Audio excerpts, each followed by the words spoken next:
নিজের খেয়াল রাখবে। আসছি। দাঁড়াও, কিছু বলবে?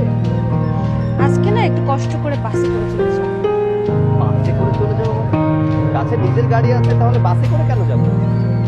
নিজের গাড়ি মানে? এটা তোমার গাড়ি? শোনো, এই গাড়িটা আমাকে আমার বাবা দিয়েছিল আমার সুবিধার জন্য, যাতে আমি কষ্ট না পাই। কিন্তু প্রতিনিয়ত গাড়িটা তুমি ইউজ করে যাচ্ছ, আমি কখনো আমার গাড়িটা ইউজ করতে পারছি না। আজকে গাড়িটা তোমার নেওয়া দরকার নেই। আমার বন্ধু বান্ধব আমার জন্য ওয়েট করছে, আমরা সবাই পার্টি করছি। আমার ওখানে যেতে হবে। আচ্ছা ঠিক আছে, বাট এভাবে না বললেও পারে। কাজ করি না, তোমাকে তোমার ফ্রেন্ডের বাসায় নামিয়ে দিয়ে আমি অফিসে চলে যাবো। তার কোনো প্রয়োজন নেই, আমি একা একা যেতে পারবো। আর তার থেকে বড় কথা হচ্ছে, এই গাড়িটা যদি তুমি নিয়ে যাও, তাহলে আমার ফ্রেন্ডরা যদি কোথাও যেতে চায়, বলা তো যায় না, হঠাৎ করে কোনো প্ল্যান হতে পারে, তখন তো আমি আর নিয়ে যেতে পারবো না। তুমি তোমার মতো যাও, আমি আমার মতো চলে যাবো।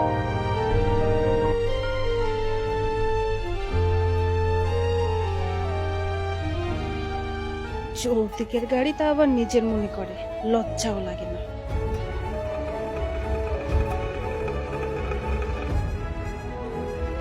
এই তো বেশিক্ষণ লাগবে না, আমি এক্ষুনি চলে আসছি।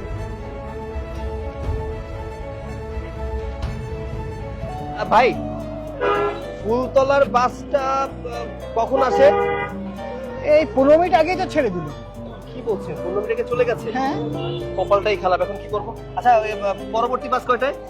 আছে 11টার দিকে। 11টা, এখন তো মনে হয় 9:30টার বেশি বাজে। আচ্ছা ঠিক আছে, আমি এখন যাবো কিসে? বাইকে করে যাওয়া যায় কিনা? এই যে ভাই, হ্যালো, ওই আমাকে একটু ফুলতলা পর্যন্ত নামিয়ে দিয়ে আসবেন। ওদিক যাবো না। ভাই আমি টাকা বাড়াই দিব, একটু দয়া করে একটু আগাই দিয়ে আসেন। আরে ভাই বললাম তো যাবো না, লিখে দিতে হবে না। ঠিক আছে।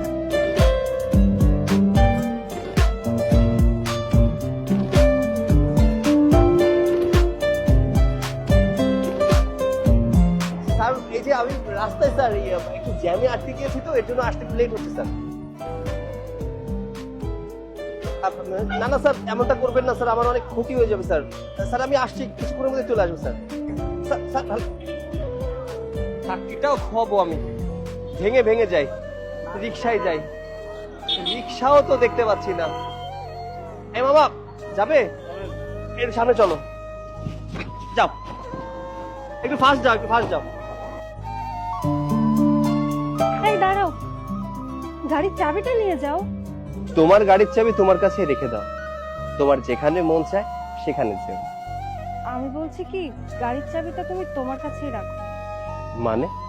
মানেটা হলো, গাড়ির প্রয়োজন আমার থেকে তোমার বেশি। গতকাল তো তুমি অন্য কিছু বলেছিলে, তুমি বলেছিলে তোমার বাবা তোমার সুখের জন্য গাড়িটা দিয়েছে। কত বাজে কথা শোনালে আমাকে, এখন হঠাৎ এসব কথা বলছো যে?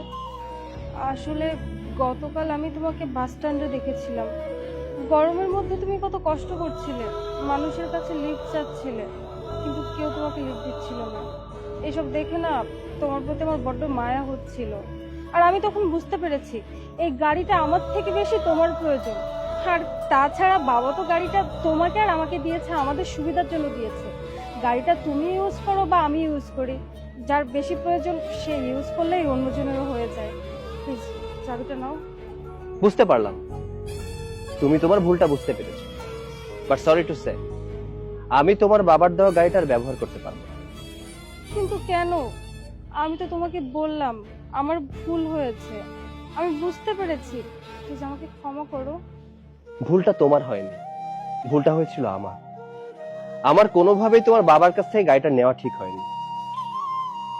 আমি বুঝতে পেরেছি, গতকাল তুমি আমার কথায় কষ্ট পেয়েছিলে। আসলে আমি কষ্ট পাইনি, তবে বিষয়টা আমার আত্মসম্মানে লেগেছে। তোমার বাবার দেওয়া গাড়িটা যদি আমি ব্যবহার না করতাম, তাহলে তুমি এইসব কথা বলার আমাকে সাহস পেতে না। তোমার বাবার দেওয়া যৌতুকের গাড়ি নিয়ে যদি আমি যাতায়াত না করতাম, কখনোই তুমি এইসব কথা বলতে পারতে না।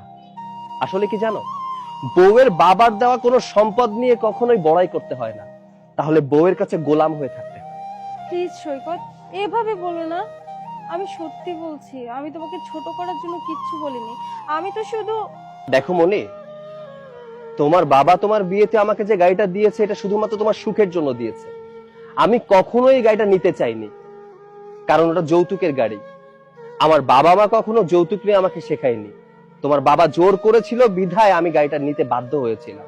তোমার বাবা তোমাকে অনেক কষ্ট করে মানুষ করেছে, বড় করেছে, শিক্ষিত বানিয়েছে। অনেক যত্নের মেয়ে তুমি।